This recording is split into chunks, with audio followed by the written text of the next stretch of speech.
What's up, everybody? Welcome to Trek Epidemic, the #1 Trek podcast on the internet. Just kidding. That couldn't be true. I don't know a lot of the other Star Trek podcasts, but I know that couldn't be true.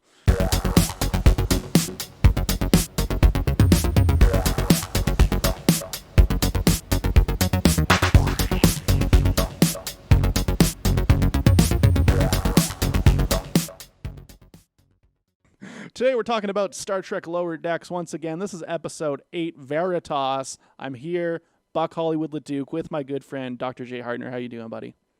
Pretty good. How are you? Oh, not bad. A little sad that our good friend Craig couldn't show up for these recordings, but I wish him the best, and I'm sure he'll be back soon to talk TNG, because that's the one he likes. True. So today on the show, this is an episode where it kind of just throws you into it, where they're in a dungeon. They're like, we don't know what's going on. And then it's like a classic, like in classic Star Trek lore, there's a lot of like trial episodes on like weird alien planets where they're kind of like primitive. And this one kind of parodies that a little bit. Yeah, there's a whole movie. Which one of the original series movies was just all about them having committed? They do a trial for a while, and then they go to jail. Yeah, was that Search for Spock, maybe? No. It would have been after Search for Spock. Which one was that? It was like Undiscovered Country or one of those ones. I don't think it was Undiscovered Country. I think it's between the one where they go to get the whale and Undiscovered Country. I think it's 5? 4 or 5. Yeah, 5. What is that? I can't even remember what they're all called now. We have reviewed them neither. all on the channel, so if you want to just head over to youtube.com/movie epidemic, you can truly find all of the movies we reviewed. Number 5 is actually called The Final Frontier. Okay, so that's got to be a different, because Final Frontier is the one where they have Spock's brother and they go to like through a fucking thing and they fight God, and remember at the center of the universe. The only thing I remember about part 5 is that at the beginning they're climbing on that rock face or whatever, and Spock's like Yosemite National Park or whatever. Yeah, that's a crazy fucking movie. That movie's wild. Yeah, I don't know which one it is, to be honest, but they all kind of blend together for me after a while. I see Star Trek 6 is the Undiscovered Country. Yeah, I said 5 is the Final Frontier. Okay. Well, then maybe it is 5. Anyways, that's not important to this specific conversation. We've gotten very sidetracked. Well, you got to give the people some content. Got to give the people a little content sometimes. True. So yeah, they're doing like a trial thing, and they have like all the captains in like this suspension laser beam thing. And they're kind of like, they have like Boimler and Mariner and Rutherford and Tendi on trial, and they're asking them all these questions about like, like if the captains are good and shit. Yeah, and they're supposed to like prove their innocence, and they keep getting asked these questions as though like they're just all supposed to know what's going on, but none of them actually know what's going on, because that's essentially the whole plot line of this episode. Yeah, that's like the they're kind of like poking fun at the idea that lower employees don't fucking ever know what the fuck's going on. It's just upper management fucking doing shit all the time. Yeah, and they just try and like make it through. Yeah, exactly. They do like some flashbacks in this one, and like I found it kind of funny because I'm like, it's an animated show. You don't have to do a flashback episode, but they did it anyway, I guess, to make fun of the format of the show, and they kind of like show what happened on specific dates, and it's about like them stealing a bird of prey, and Tendi like accidentally stumbles into Jack Ransom's Black Ops operation. That I thought that section was pretty funny. I liked most of the sections. It was kind of neat because they all kind of had their own thing. So it's all like the same day is essentially what it is. And like Mariner does her little section where it's about sort of like, I don't know if they got the map initially or if it was afterwards, but the captain like stole a map from the Romulans for the Romulan neutral space. Yeah. And then they're just literally pretending that they understand what's going on as the lower decks people, and then they're trying to just fake it through, and they're like, send them a message, and Mariner just fires a shot at them. They're like, no, you're supposed to send them an actual message. Yeah, and then like every time they finish a story, the judge guy is like, throwing them into this vat of eels because he thinks they're lying or whatever. But like, surely Yeah. they just don't know what the fuck is going on.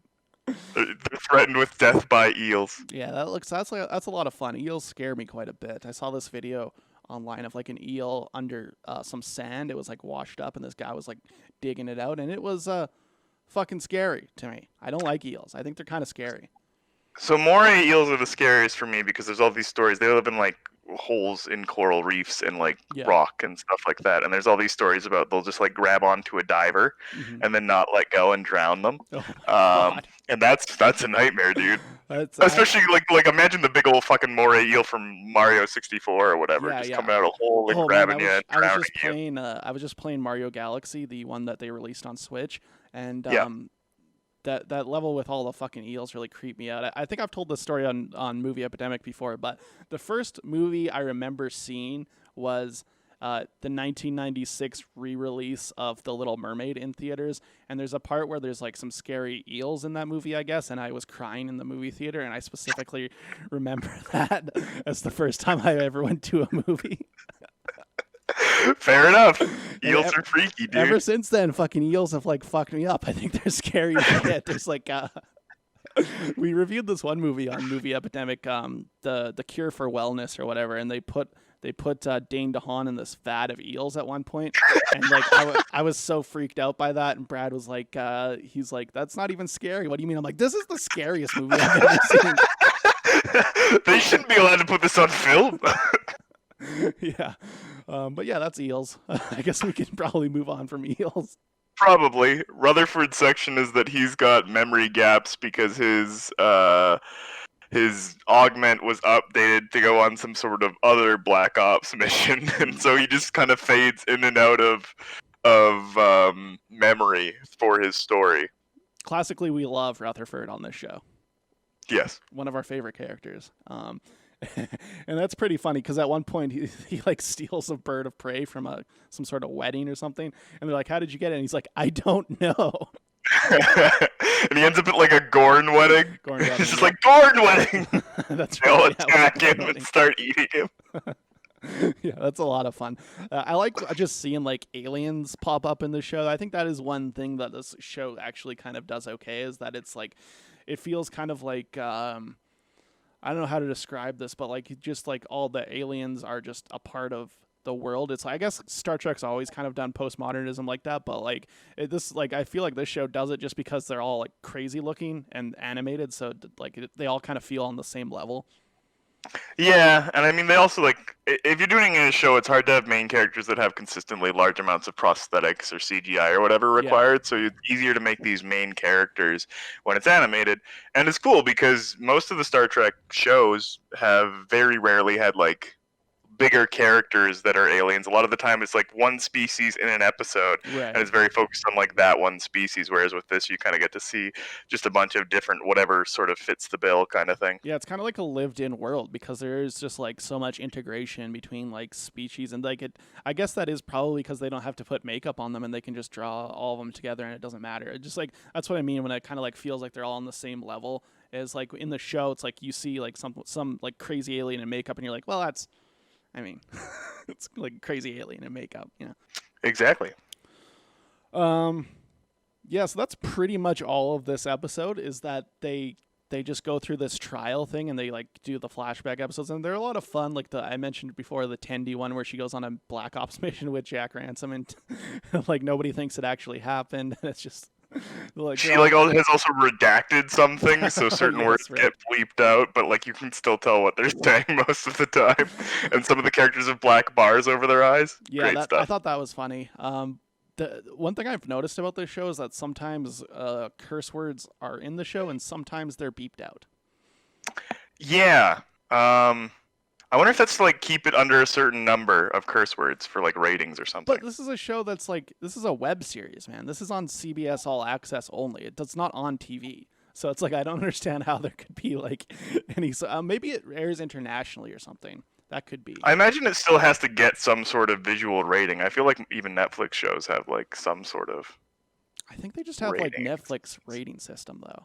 Like, just, like it just says like, you know, like sexuality and like smoking and shit in the top corner when you when you put it on. It doesn't have like an actual rating. I don't know. I think it's kind of. I think web series are different. Like I honestly like it is weird that because the show is technically a web series, they don't have to pay union animators for this. So that explains why. It bad. Yeah. Yep. And I think when it comes, I was looking all this up, but like when it comes to writing web series too, they also can pay them less because they're not technically TV shows. So that's how they're getting past like all of this shit, like COVID shit, and just like these new streaming platforms are just like destroying like the Writers Guild and shit. Jesus. That's not very upbeat though, but it turns out that this trial actually isn't a trial. It is in fact a party. Yeah, because they rescued this dude from the Romulans, and that's what all of the mission was. And they're like, "There's no way you didn't know what was going on." Like, nobody knows what's going on. Yeah, no one knows what's going on, and that is the overall theme of this one. This one, I don't know. I thought it was fine. It's like kind of funny. It doesn't really amount to much though.